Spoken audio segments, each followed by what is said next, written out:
పూరా లోకల్.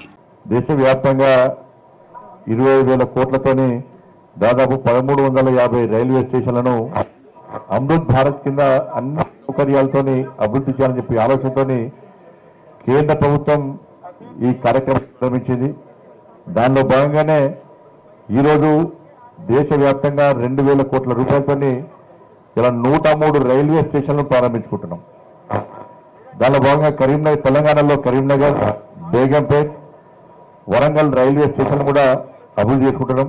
ఈ Karimnagar railway station ను 27 కోట్ల రూపాయలతోని ఇలా అభివృద్ధి చేసుకుంటున్నాం. మనం మీకు తెలుసు, గతంలో రైల్వే స్టేషన్ ఏ విధంగా ఉండే, పొన్నంబాబు గారు చెప్పినట్టు వారన్నప్పుడు జరిగింది, తర్వాత నిరసన జరిగింది, మధ్యలో మాత్రం గాయమైపోయారు.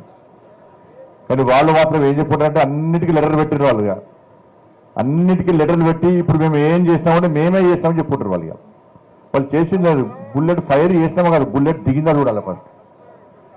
ఏం చేయలే వాళ్ళు, కానీ చేస్తామని చెప్పుకుంటారు అన్నట్టు. కాబట్టి పొన్నబాబు చేసారు, తర్వాత మధ్యలో ఎవరు రాలేదుగా ఈ రైల్వే స్టేషన్ దిక్కుందిలే. కాబట్టి ఇవాళ ప్రజల సమస్యలు దృష్టిలో ఉంచుకొని, ప్రజల ఇబ్బందులు దృష్టిలో ఉంచుకొని అన్ని సౌకర్యాలు కల్పించాలనే ఉద్దేశంతో దివ్యాంగులు కూడా ఎస్కలేటర్ కానీ, రైల్వే బుకింగ్ కౌంటర్స్ కానీ, లోపల రెస్టారెంట్స్ కానీ, 9 ప్లాట్ఫామ్స్ కానీ, లిఫ్ట్ కానీ, ఇట్లా అన్ని రకాల వసతులతోనే మీరు ఎలివేషన్ చూడండి. రాత్రి సాయంత్రం వస్తే చాలా మంది సామాన్య ప్రజలు కూడా వచ్చి సెల్ఫీ తీసుకునే విధంగా ఇలా ఎలివేషన్ తయారు చేయడం జరిగింది.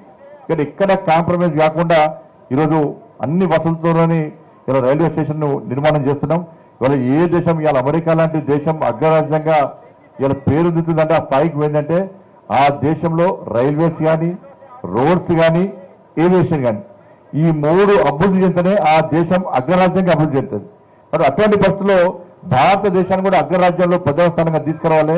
ఈ భారతదేశాన్ని కూడా అగ్రరాజ్యంగా మార్చాలంటే ఈ రోడ్స్, రైల్వేస్, ఏవియేషన్ సంబంధించి అభివృద్ధి చేయాలనే ఉద్దేశంతో కేంద్ర ప్రభుత్వం ఇవాళ అనేక రకాల రోడ్స్, నేషనల్ హైవేస్ కానీ, రైల్వేస్ కానీ, ఎయిర్పోర్ట్ల నిర్మాణం కానీ ఇట్లా అనేక రకాల సదుపాయాలను కేంద్ర ప్రభుత్వం చేస్తుంది. కాబట్టి ఇలాంటి మనం అభివృద్ధి కార్యక్రమంలో అందరం కలిసిమెలిసి ముందుకు సాగాల్సిన అవసరం ఉంది.